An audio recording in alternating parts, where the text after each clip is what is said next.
আপনারা কি কখনো ভেবে দেখেছেন যে এই ধরনের ফলমূল শাকসবজিগুলো যে আমরা মার্কেট থেকে কিনে এনে নিজেরা খাই বা আমাদের আপনজন বা প্রিয়জনের হাতে তুলে দিই, তো সেই খাবারটি কতটা স্বচ্ছ বা কতটা পুষ্টিগুণে ভরা রয়েছে সেটা কিন্তু আমরা কখনো খেয়াল করি না।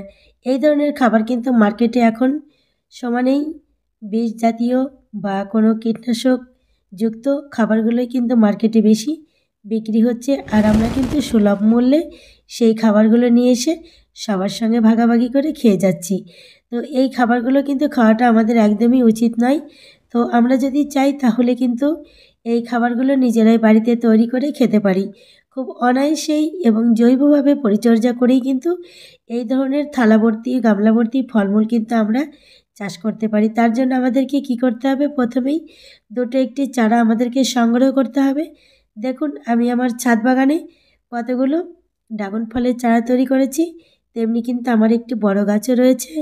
তো এই যে এরকম সুন্দর চারা যদি কোথাও থেকে আমরা সংগ্রহ করে বাড়িতে একটি বসাতে পারি, তাহলে কিন্তু এই ফলের আমাদের চাহিদা মিটে যায়।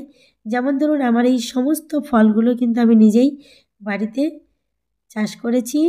তো যদি বলেন যে বাড়িতে মাটি নেই, তাহলেও কিন্তু সেখানে উপায় রয়েছে। সেটি হচ্ছে, আমার বাড়িতেও কিন্তু কোনো মাটি নেই। আমিও কিন্তু মানে মাটি ছাড়া বাড়িতেই থাকি। তো আমার কিন্তু একটি ছাদ রয়েছে। আর আমি মনে করি আমাদের প্রত্যেকেরই ছাদ বা উঠোন বা ছোটোখাটো একটু জায়গা হলেও রয়েছে। তো আমরা যদি ইচ্ছে করি তাহলে কিন্তু এই ধরনের শাকসবজি বা ফলমূল চাষ করে আমরা খেতেই পারি। দেখুন আমার এই ফলগুলো কতটা সুন্দর হয়েছে আর কতটা লোভনীয়। দেখুন এই যে আপনাদের সামনেই দুটো একটি ফল পেড়ে দেখাচ্ছি।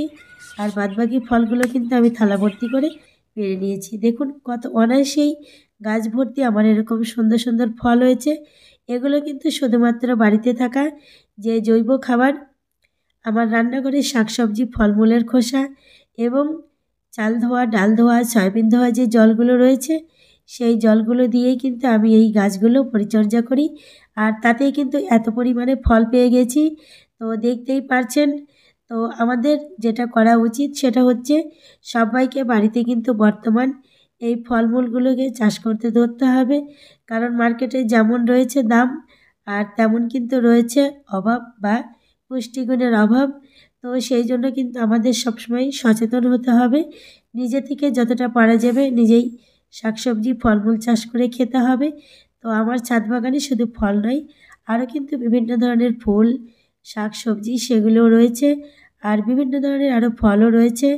তো আপনারা যারা পুরনো বন্ধু আমার রয়েছেন, আপনারা প্রত্যেকেই জানেন।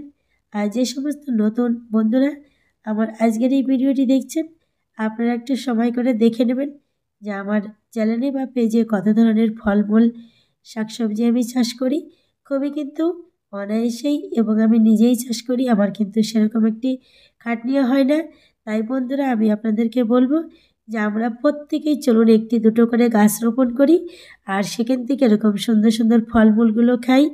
আর এই ফলের স্বাদ বা গুণ কিন্তু একদম অতুলনীয়, কোনো তুলনা হবে না, এত পরিমাণে টেস্টি হয় আর ভীষণই উপকারী। দেখুন, দেখেই বুঝতে পারছেন কতটা লোভনীয় আর কতটা সুন্দর হয়েছে আমার এই পেয়ারা বা ড্রাগন ফল।